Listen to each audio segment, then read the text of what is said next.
Shouts out Big Steve. Shout out Michael Bisbin. UFC early tease for UFC Qatar. Big Steve here. I bet on MMA, regional, and UFC. If you're new here, the early tease is early betting odds for the weekend. So minimum tape. Sometimes we have bets, sometimes we don't. Sometimes we have leans. And yeah, we're doing the show for UFC Qatar. Now, before we get into the recap, little housekeeping. So you'll notice I did a KSW video last week, edited and posted. I'll try to do more of that. So this early tease is going to be live. It's going to be open for people to come in the chat, have a chat. People like my bold friend Dogfather. What's up, my friend? It's been a while. And we'll chat and I'll keep it live. But then the final show when I'm going to give our bets and final breakdowns, I'm just going to try and edit it. I'm still looking for a video editor. The guy that did my KSW edits wasn't too bad. But yeah, just still trying to finalize. So yeah, that's it. We'll see how that goes. Right, 3 subscribers away from 1,000. Let's get to 1,000. I'll just give some cashola out. We'll celebrate. Yakub, El Stefani, Albanian goat. That's right. I'll take it. You know, you don't want to put goat and Albanian in the same sentence. Gets a little bit tasty. Lou Betcha, what's up? I'm loving the activity from Lou Betcha. Alrighty, let's get into the recap, shall we? And then we'll look at UFC Qatar. So start the regionals. Artem Bella, Perez on LFA. I gave out Bella. Artem, it was like $3 plus 295. 1 unit made no sense. He's got some good wins in 1FC. He's like a good Kazakhstani guy. And Perez is a bum. You know, Perez has been fighting in LFA Brazil and just getting these jungle fight cab drivers and just South American dudes. And I don't get it. I don't get why Artem was $3. And I gave it out on Twitter, as you can see. I will try. I said last week I'll try give out as much bets as I can on Twitter, but you know, sometimes you can, sometimes you can't. And yeah, that one, he won 3-2, unanimous decision. Honestly, thought it could have been 4-1, but it is what it is. You could argue they almost tried to rob us, but we move on. 1FC, I can't even find it on Topology here. We had one fight night. I played the first fight, an underdog, a $2.60 Vietnamese kid that it is from Australia. Fought some random Japanese fighter, 4-0, just knocked him out in the first round. I love one Friday night fights. It's amazing. But then I tailed my boy Ube on 2 chalky Muay Thai fights, 2 Thai guys versus, you know, the B side, and one won, and the other one got knocked out by some Moldovan foreigner with a Paddy Pimblett haircut, and it just made no sense, you know. But my boy Ube in the Discord, he's up a billion on Muay Thai fights and kickboxing. So usually you can just tail him blindly and hit. So I won a unit on the underdog, Doe, the Vietnamese Australian, and then I lost the unit on that parlay. So break even there.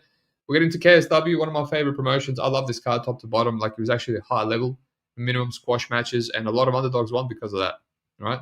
So we got Khalid. Yo, Khalid Sabah, you called meme shit happening under 2.5 in the Bow fight. Yeah, I mean, I'll talk about that fight soon. So I like Hugo Do. I like Hugo Do at $2.30. I just stared at it. I couldn't find the Kawa tape. Once I found the Kawa tape, I was like, I should lock in Hugo Do, even at Pick'em, because he is the better fighter. Like, Kawa has some bad losses. And I went to bed. I didn't lock it in. I was like, I'm going to regret this one. Woke up. Apparently, he dominated. It is what it is. Adam Masayev, I had this one. I had like $750 to win a little bit over half a unit. You know, some people were telling me it's too chalky. I'm like, mate, this kid is the truth, right? He's just getting all these crazy subs. He was 21, 22, took a 2-year layoff. Now he's 25. He's Kadilov's protege, you know, who's like a legend in KSW. And he just ran through Masai Kaziesko, who's ranked. He ran through him with a submission. I didn't watch it. I need to watch the highlight. And yeah, keep an eye on this kid. It reminds me a bit of Comes Up. David Kozlowski, I thought this was a pick and fight. I don't know how he played out, but no interest. Cedric, I said I like the over 1.5 at plus money. Apparently, Lushima robbed him. Camille, Polishuk, this is the one. I ended up locking in Polishuk last minute. I put a unit. I basically, you know, on the pod, I said I wouldn't really want to play fade Camille because he's going to get takedowns. Alexei Polishuk just can't stop a takedown. He's got a great guard and he loves playing off it, but I just thought eventually Camille was going to get subbed. You know, he put the last guy he beat in KSW, he put himself in a deep guillotine at the end, and he always gasses. And I'm like, man, Alexei's just going to pressure him. He'll get taken down, but he'll keep hunting subs. And even if he's down 2-0 in round 3, he's going to get a triangle or a guillotine. Camille finished him, man. Camille finished him, so that was a bad bet. Now, I tipped 1 unit in the Discord, but last second before I went to bed, I played another half unit. So I had $900 on this awful bet. So I lost $900 there, right? So I'm down now. I'm down like $600 because I got the Messiah win.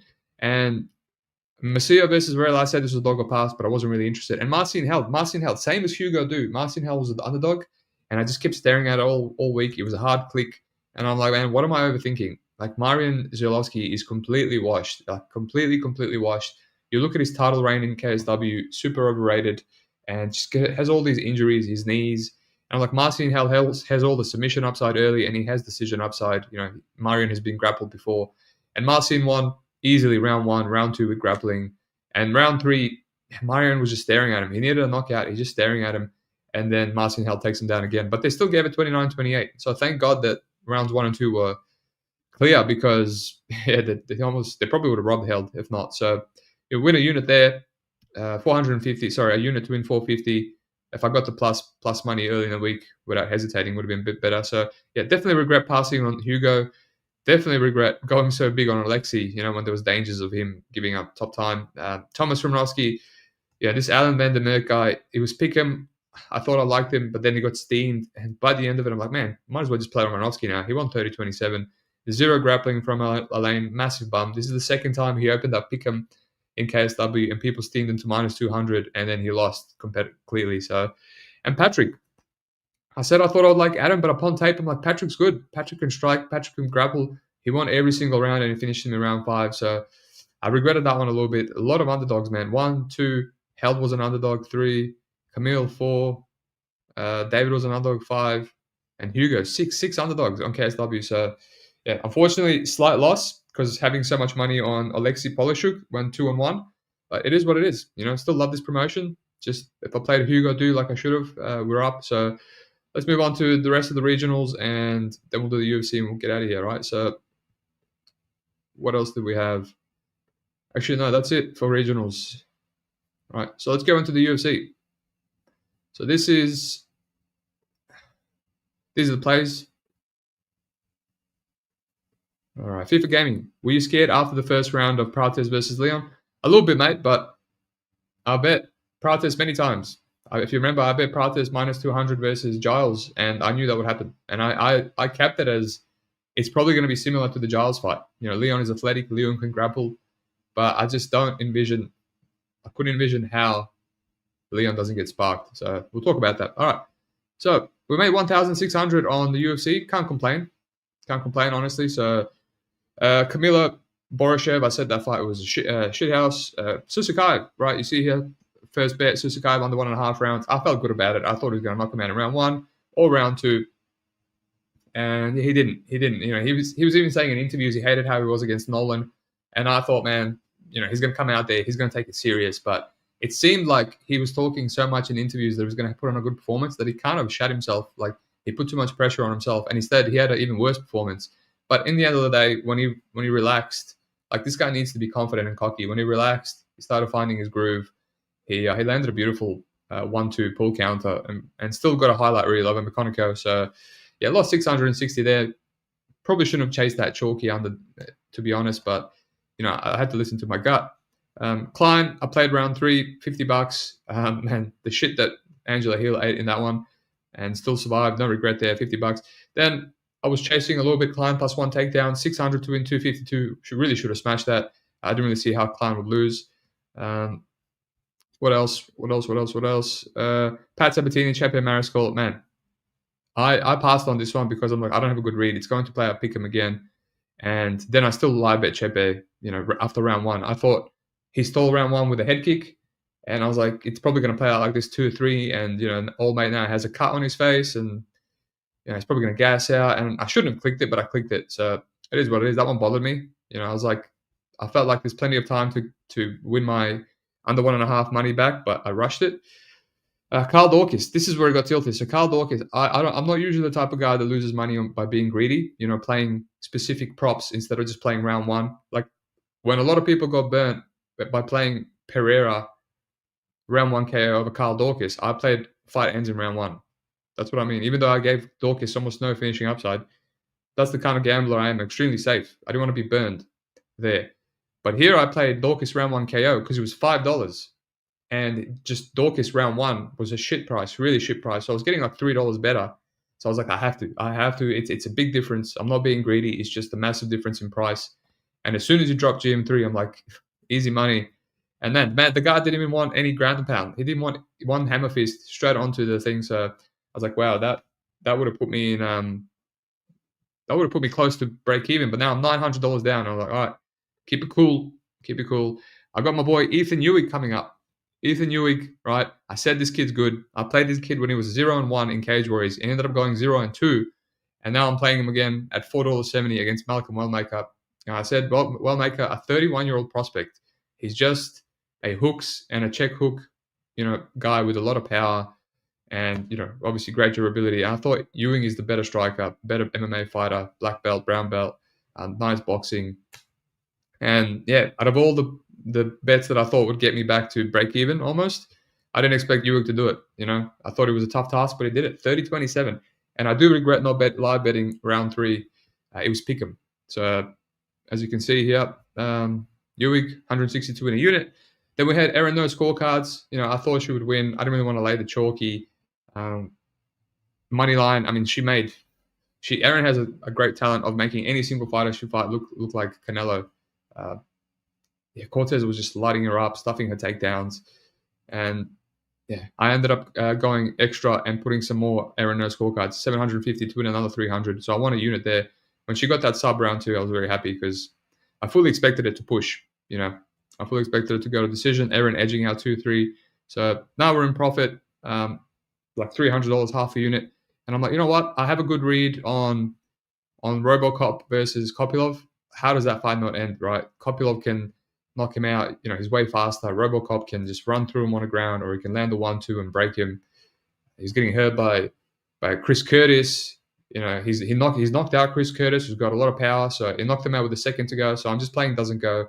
I'll lay the chalk, $690 to win 300. Doesn't get it, man. Kopylov hurts him in round 3, and I just couldn't believe how little the guy wanted to win. He needs a finish. He rocks RoboCop, and he just, it backs off. He was petrified. And props to RoboCop. He figured out as long as he keeps throwing 1-2s, Kopylov is going to keep backing up, And even when he got hurt, straight away threw a 1-2, and Kopylov's like, nah, I don't want that smoke. So a bit of a pussy, but what can you do?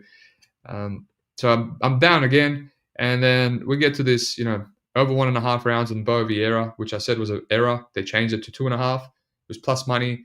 I left 750 to win 750. I was sweating in round 1 and round 2. Right before the 1.5 mark, it looked like Bo was just going to destroy Vieira. He was just like landing uppercuts, overhand rights. Vieira's face was busted up. And then as soon as he went over, I was like, oh, this is going all the way now. And I actually played the under 2.5 rounds here, 150 to win 172 is plus money, just as a little hedge. I was happy just to win 600 a unit. And it hits with a head kick with 4 seconds to go, and I haven't hit that in a long time. I hit the over 1.5, and I hit the under 2.5. I always used to play those, try be cheeky, try hit both.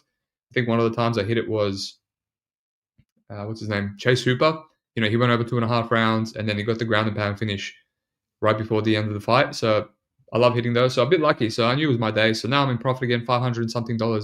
Not much, but the big bet's coming. Prates 1,800. A 3-unit bet. Last time I had a 3-unit bet was only a week ago on LFA. It was an under, but that felt like a lock. This was a bit sweaty because, as my boy FIFA Gaming says, I thought he would lose round 1. I thought it would be some grappling. Leon is a good striker. Say what you will about Leon. He's technical, he's good, he's athletic. And I thought I would sweat. And I was like, let's do it, man. Let's do it. Let's just let it ride. Will I be upset? Not really. If I lose 1,800 here, I'll still be down 1,300, 2 units for the day. But you got to ride the gut. And the thing that scared me is I didn't really do much tape. And I always say, don't lock in fights early in the week. I didn't do much tape. I locked it in. Then I tripled down, added another unit. And then I got reverse CLV'd. So it reminded me of Prates versus when I locked in versus Gary. And I got massive reverse on CLV. And the whole world was on it, just like this bet. But this time, it was my gut. It felt right. The Prates versus Gary felt wrong. So he got it done. 1 punch. So we're up. We're up nice. And then I played some Morales no scorecards. I thought if a finish was going to come, it was going to be Morales by KO. 200 to win, 220. Could have gone bigger. Massive, massive favorite. I said on the podcast, early tease, I like him. I like him by KO, but I was a bit of a pussy. I preserved my profits, but that's it. Honestly, in hindsight, the main card looked great. BSD KO just too obvious, but I didn't really rate his hands too much. And Valentina, man, I said Valentina hasn't Zhang hasn't fought anyone in her title reign that can strike and grapple outside of Rose, and she got rinsed in that fight.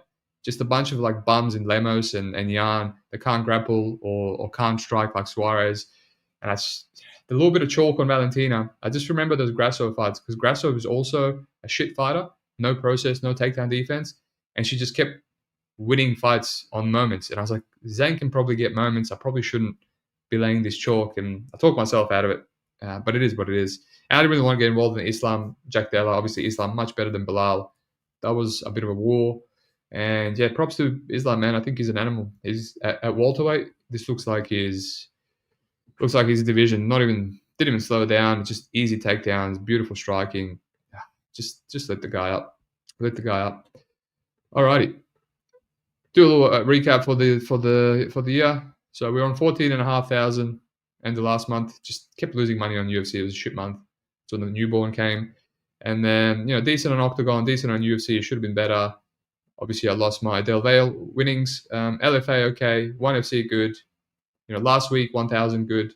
Then LFA this week, KSW lost a little bit. I had an under in the Cage Warriors for tiny limits. Didn't really want to tip it out for $100. I rebet it like 3 times. And then really good card for UFC, finally. I keep focusing on these regionals and UFC suffers, but 2 back-to-back good UFCs. We're on 19,500 now. I said 20,000 was my minimum. I was close in the October, but I messed it up. But we're good now. We're locked in. We're not messing this up. I'm not rushing anything. I looked at this card. It's a bit shit for betting, but we'll take our time. We're not going to mess around, and we'll find the spots. I'm not going to do what I did with Prates and get the shittest line early in the week. We're going to be patient because there's squares playing the wrong side later in the week, so we might just always get the better line if we wait. Alrighty, let's go through these comments. Sorry, lads, I've been neglecting the comments. I wanted to get through it. Go on later, bye. Islam via father plan. Yes, Tracy got battered. She did, but she was doing all right. Dogfather, waiting for someone to glaze their winning bets in the chat. I mean, isn't that what everyone does, my friend? Isn't that what you do that all the time? FIFA Gaming cashed out Ethan Ewing bet after the second round because he got hurt and looked like he was gassed 30 seconds after he had, and he slapped myself. Yeah, FIFA, man, you gotta ride that shit, dude. You gotta ride that shit. You gotta be brave. I'm sure you had a small amount on it anyway. Robocop is durable. I don't know about that, my friend. I don't think. How long have you been watching Robocop fight? That guy's not durable. I will say he is more tough than people give his chin credit. He gets hurt a lot, but you need to put him out cold. But he has been put out a lot. So, riding high. What a week. Rolling in cash today. Great read on Ewan. I should have followed you. You are the regional king. Well, kind words, mate. Don't say that around Dogfather. He'll get upset. Alrighty. Let's go. Marek Bullo versus Denzel Freeman. Who the hell is Marek Bullo? They're signing a lot of these random as overweight heavyweights recently. Bujzilla. Wow, another grappler. Is he as bad as Max, the guy that got knocked out by Hockett? Let me have a look. Oh, wow. Could very well be. All round 1 finishes. Yeah. Denzel Freeman. Wouldn't even have odds for this. I don't think the bookies are like, what the hell are we going to line this fight? Yeah, I'll play Denzel minus whatever, 60%, 65. If he's somehow an underdog, whatever. Just these freaking jiu-jitsu guys, man, at heavyweight. Alrighty. Riding high, Dogfather. We've been Dogfather, man. You've been very. Try to talk to you in private. Try ask for some locks. You're just gatekeeping your bets. Like, what's going on, mate? Where you been, dude? Share the love. Alrighty, Saju as a guy versus Nicolas Dalby. Look, I know this Saigid guy. I remember when I taped Harris.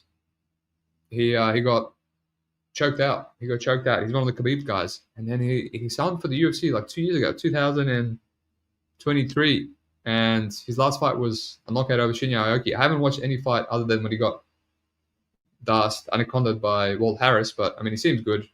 Like 22-2, 31, still in his prime. Nicholas Dalby, one punched by freaking Randy Brown, I think, 41 years of age. It makes sense why he's the underdog. In terms of totals, I actually really consider this under. Has it moved? Okay. For some reason, it's not on Fight Odds, but I'm pretty sure it was plus money on my other book. So, yeah. Money's coming in on Dalby just a little bit, but I need to refresh with this Said guy. Long layoff for old mate. Oh. Dogfather, Bo Nickel lock. Nice. Well, it was. Very good luck.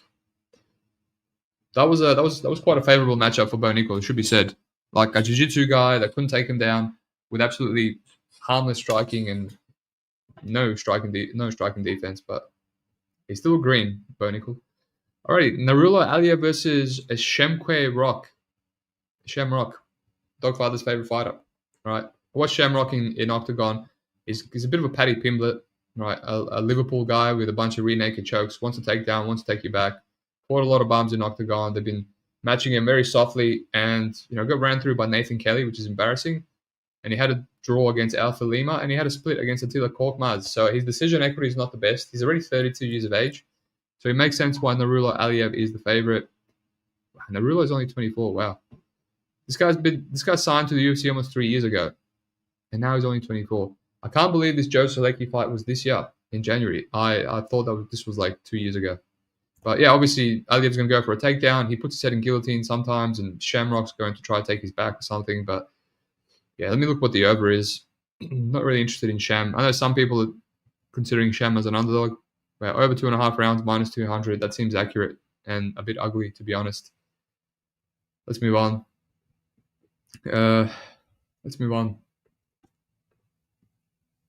Ryan Loder versus Ismail Nudia. This is the first one that's sticking out to me. Ryan Loder as an underdog, right? We faded old mate Ismail Nudia with the Iron Turtle last. That's not aging well for Ismail, to be honest, because Iron Turtle just got rinsed by the other Dagestani, Ikram Aliskero, who I also faded with Iron Turtle, and that was a bad performance. I don't know. Ismail is just gassy and flaky, and he's very explosive early, but Ryan Loder, I'm not that impressed with him either. He looked good when he ran through Robin Valentine, which I don't think that's going to age well. Valentine about to be cut. But got ran through by Azamat. I think he was knocked out in another fight on regionals, but yeah, I think he's improving. It's a dog or pass, man. Like Brian seems to have more heart. He's got a good grappling background. He should be able to outgrind Ismail, but Ismail could knock him out. So that's the issue here. Ismail, washed Bruno Silva, this Hadibi guy, knocked out by Kutsi, submitted by Bandel. Yeah, man, this is a dog or pass, clear. The line's already come in. People are jumping on Loader, which makes perfect sense. I haven't taped it. It's just what stuck out ASAP. Let me look at the total here. Under 2.5 rounds. Wow, minus money. That sucks. Close to pick 'em. I was really hoping for plus money, considering two grapplers, but there might still be value. Ismail could have some big round one upside, and Loader could have swamp upside late. So we'll see. All right, let's look at the comments and continue on, shall we? Dogfather, I bet Topuria plus 190, medium size in grad 250. Very nice. Thank you, mate. Grad, wow, okay. Grad. Who's grad fighting again? Luke Riley. Yeah, that could be a fraud check for sure. And Topuria plus 119, fading the public. Alexandra Topuria. I know a lot of money came in on Bexart. That's the next fight anyway. Yeah, Bexart versus Topuria. So Bexart, I like Bexart, man. I still lose sleep over the fact that I didn't play him against Brad Katona. I'm like, hopefully it's competitive. I can live bet it. And I'm like, wow, it had to be a one-punch knockout just to make me pissed. And yeah, I think he's a good fighter, but I just recently taped another fight for UAE Warriors.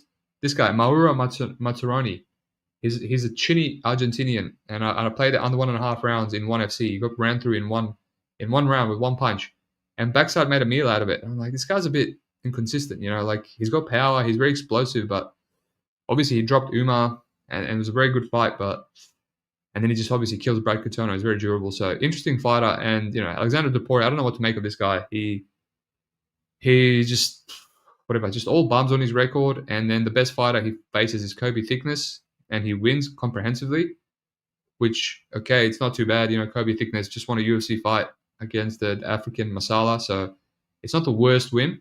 If he couldn't shut down Kobe, maybe Kobe could have swamped him. But I don't know, like competitive now. You got my boy Dogfather on one side. You got a bunch of others steaming backside to favorite. So this could be the Twitter fight of the week. Like the Sabatini Chepe. So got to do some tape, but this is a high level fight. MMA guy Shamrock gonna pass a lot of parlays this week. Yep, MMA guy's been very vocal about Shamrock.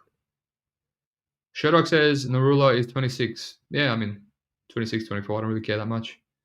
Riding high, I'm going to have to bet Tagia, but the line's moving the other way. Man, we'll talk about it now. Koji Hiraguchi, Tagia Ulanbekov. It's tough to bet Tagia at, what is it, minus 200? It really is, man. Like, these last few fights for Tagia, I don't even know why they're matching him up like this. Nate Maness, Cody Durden, whatever. Clayton Carpenter, not ranked. And Azat Maksum, not ranked, off a loss. So I don't know why they're giving him... Like, he's a ranked fighter. He's 34 years old. And why are they matching him so softly? There's no one in the top of the division want to fight him. I don't know, but he's not really covering himself in glory. Like, Azat Maksum just lost his third fight after this, and he's been cut to Mitch Raposo of all people. And he went life and death with Tagia. Tagia won a clear unanimous, but he was competitive. So now they're getting Koji. Koji's 35. Like, he's not a bad fighter, man. He can wrestle. He can strike. He's explosive still for his age. He's a lot smaller, though. 5'5", 65-inch reach. And he has been grappled before. Like this. And his chin might be gone too. This Zulu guy hurt him. Sergio Pettis, he out-wrestled him, which is aging well. He ran through Shinru Makoto, which is aging well. He submitted him. So I don't know, Hiramasa as well, another grappler who's still winning fights. So, yeah, to me, this is a dog or pass. Like, minus 200 on Tagia. When he made a meal out of the Clayton Carpenter fight, made a meal of the Azat Maxim fight, the only guy he really looked dominant against was Cody Durden. Cody Durden, like, get Cody Durden out of there, man. The guy's beyond washed. So, yeah, dog or pass for me. Dog or pass for me. I just realized I completely forgot to look at the totals. Let me just have a look. Last couple of fights. Topuria, Baksa, yeah, over 1.5 rounds. That's an interesting line. Plus 170. Not real strong takes there. Tagia, Koji.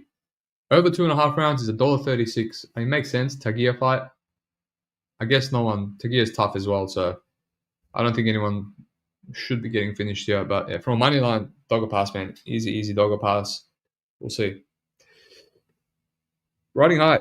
Are they building him? Man, he's 34. He's 34 and he's in the ranking. Why are they slow building him with unranked fighters? I think going to close fights with unranked fighters is not really building him. It's just actually dropping his stock, in my opinion. We saw what happened. We saw what Dagestani do to guys. I actually think they're trying to get him to lose. They're trying to push, Carpenter. If Carpenter got a win over Ulanbekov, he would have shot through in the ranking. I think they're trying to use Tagia's name because they see that he's 34, that he's boring as hell, and he already lost to Tim Elliott. So that's my opinion anyway. Alrighty. Abdul Rahman Yakia versus Rafael Coquera. Yeah, this under 1.5 rounds stuck out to me. I thought I would love it, and yeah, upon tape, I'm like, no thanks. Like, yeah, Rafael Coquera is still extremely chinny, even though he went to decision against Julius Walker. Julius Walker couldn't bust the grape, so that doesn't really say too much. But he still got hurt there many times, and he hurt Julius Walker, who's durable. So I think this Yakiev guy is still very green, despite running through most guys. If he grapples, Rafael Coquera, he's a jiu-jitsu black belt. He was taken down. He was mounted. He had his back taken by Walker, and he's a bad wrestler. So Yakiev could probably do that much easier to him. But I want him to throw ground and pound. I don't want him to go for subs. If he goes for subs, it will probably extend. And yeah, I don't really like this under. It's $1.45. It's worse than minus 200. It kind of reminds me of the Susakaev one, which, Eric McConaughey is a bit of a weasel and he'll run away and it will clinch. I feel the same way about this. I'll wait later in the week. I'll wait for your standard person that loves overs to hit it. We'll see what the under is. But I think Rafael Coquera can have some success. He cracked Bukaskis. He cracked Julius Walker, almost knocked him out. He's very durable. So, yeah, man. If Yakov brawls with him, I think he can get Rafael out of there. Like, he's extremely chinny. But I don't know, man. I don't know. And I think this kid he's a little bit green. So we'll see. Knocking out Alec Lorenz just means nothing. So we'll see. Maybe play some round 1 KO, round 1, round 2 KO. We'll see. Not going to rush it, but just too chalky. Too chalky. Alrighty. Last fight before the main card, and we'll look at the comments. Luke Riley, Bogdan Grad. All right, Bogdan Grad, the man that my boy Dogfather just laid some money on. I get it. Yeah, when a lot of people faded him against Lucas Alexander, and Bogdan Grad came through, man. Came through, finished him. He's not the nicest looking fighter on the eye, but he's an ape. He brawls. He's got some good finishing, good durability. Naimov fight, whatever. Naimov's got a lot of wins in the UFC, but yeah, he just broke Alexander. Split decision against Aswell, who's another ape. I think it's going to age okay. Luke Riley's this young kid. He loves to brawl, but he gets dropped a lot, man. So this favorite of a line, when he's fought a lot of bums in, cab drivers, Brazilian cab drivers and this Abasov guy, just huge chinny dude. Yeah, I'm Dogger Pass for sure. I agree with Dogfather.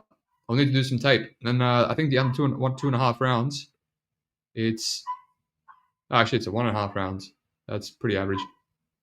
Plus 170. I think he opened at 2.5 rounds at Pick'em, but they adjusted it. Smart, makes sense. This line is disgusting. $1.40 on Luke Riley. Wow. It makes sense. It absolutely makes sense why Dogfather is on this. I might have to look into this ASAP. All right, what do we got? Nick Rodriguez, what's up? Esteban, what's up, Nick? Dogfather, Yank is what people think sus is. Young Ank. Yeah, Yank is just like, I don't know. He's got more of a process. Susakaev is like, just fucks around too much. Nick Kokera, chin is over. Yeah, I agree. All right, we're on the main card.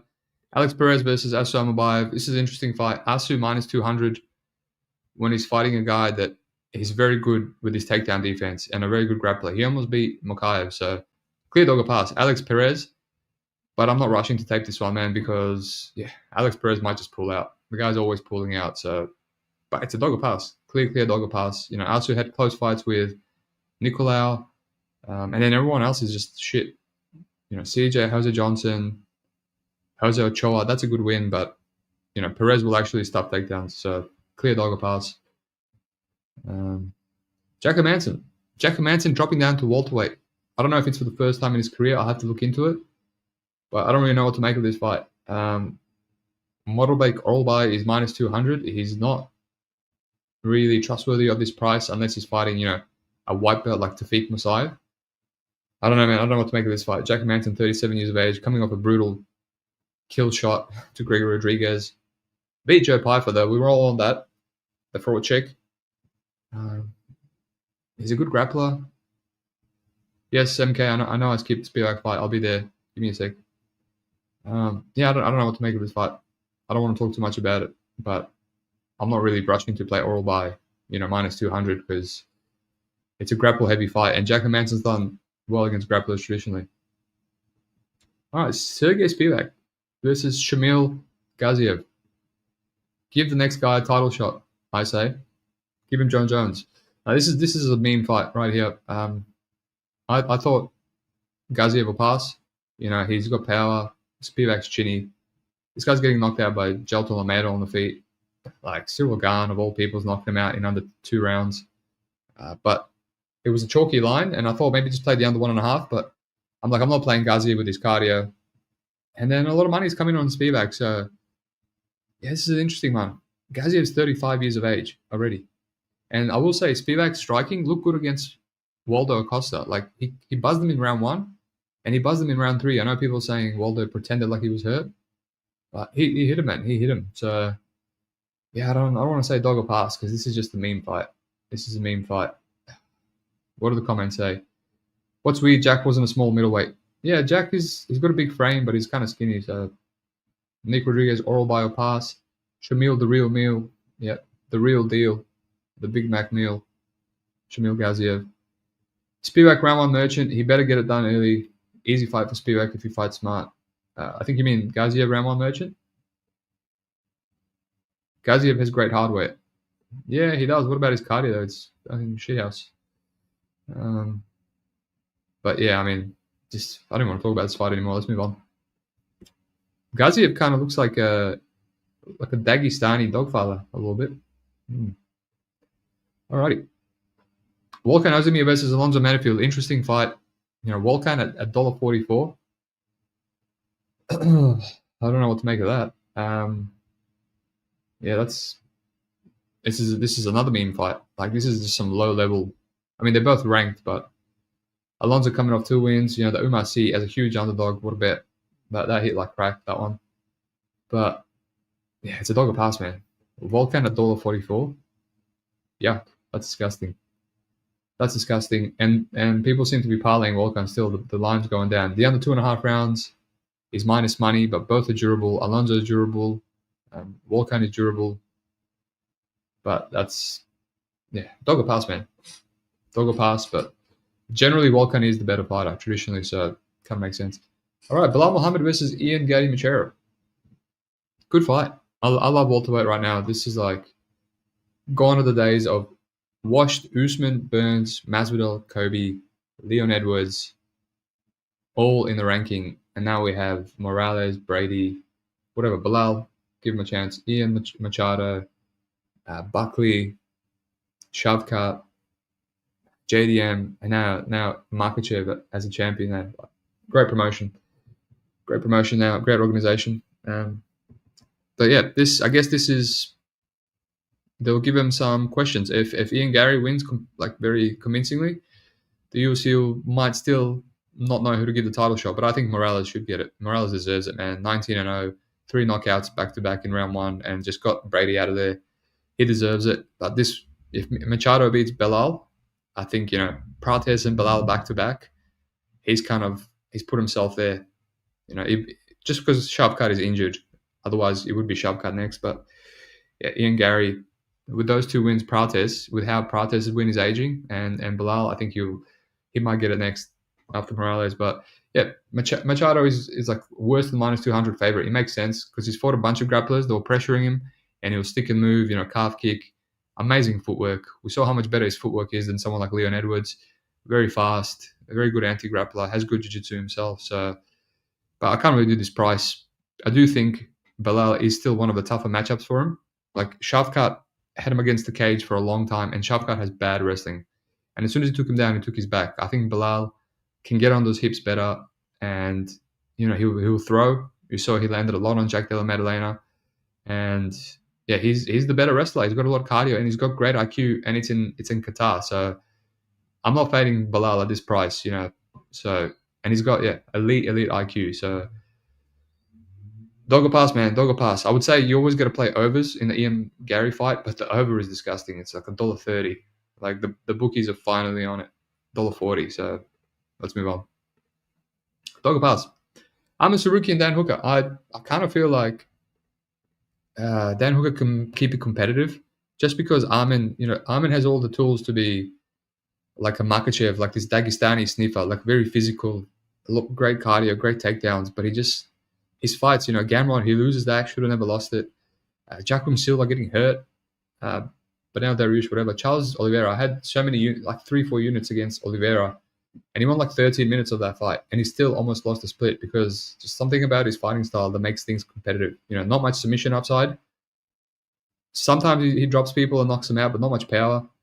I think Hooker can just keep it competitive, but even then, even against Gamrot, Gamrot slim margins himself. Gamrot dropped him bad in round one, so Armin can probably do that as well. He can probably grapple, but I just get this feeling like Hooker's going to keep it competitive. He's going to ask questions, and he has good takedown defense. He's got a great single leg. So yeah, it's an interesting fight, but we'll see. Traditionally, Dan Hooker has bad cardio as well. He slows down in round 3, so maybe if Armin comes in on all the supplements, he can steamroll him. But yeah, I don't really like a dog. I don't really like a favorite here. What are the overs? The same bookie that had an error on Bo Nickel over 1.5 rounds had this 1.5 rounds at Pick'em, and now they adjusted it to 3.5 rounds at Pick'em. And I was like, man, I should have locked that in. I shouldn't have hesitated. You got to rinse these bookies when they give you an edge. But that's it. I'll look at these. I'll go over it. So Freeman, I'm going to look to play Freeman over another Jiu-Jitsu bum. We'll see what the odds are. Saeed versus Dalby. I'll look at some unders. Aliev, Rock, whatever. Loader or pass, maybe the under. Topuria, Begsat, we've got to look into it. Koji or pass. Yakoev, KO, some sort of variation. Bogdan Grad or pass. Shadow Dogfile, I'm going to look into that one. Alex Perez or pass. I guess Shamil Gaziev because he has round 1 KO upside or pass. Maybe the under 1.5 rounds. We'll see. Jack Manson or I have no idea. Need to tape. Volkan, Alonso will pass. Bilal will pass. And I'm not going to say anything about the main event, but yeah, man. A lot of dogs on this sticking out. We'll see. We'll see how we go after some tape. Cloud. We have another web blanket main event incoming, possibly sub, but if Hooker doesn't get a KO, he has JDM mauling. Yeah, I don't think Armin has as good of control as Islam. Is Ian the truth? Beating Prates, only losing decision shock. But yeah, Ian is very good, man. Very, very good. Ian has the best reads and eyes, and he's also very confident. What's up, Parky? Parky, my favorite contrarian. Riding high. Come on, I'm from New Zealand. He will lose by points. I reckon he's too tough to get out of there. Yeah, I mean, I'm not saying he'll win. I'm just saying there'll be some dodgy moments for Armin because Hooker is his game. I'm worried about all Dan's injuries. Yeah, he's a bit washed, Dan, but hey, he's still getting it done. He's always been a high-level fighter. That's it. Thanks for listening. Like and subscribe. The next video is going to be an edited final bets, so look out for that. Thanks.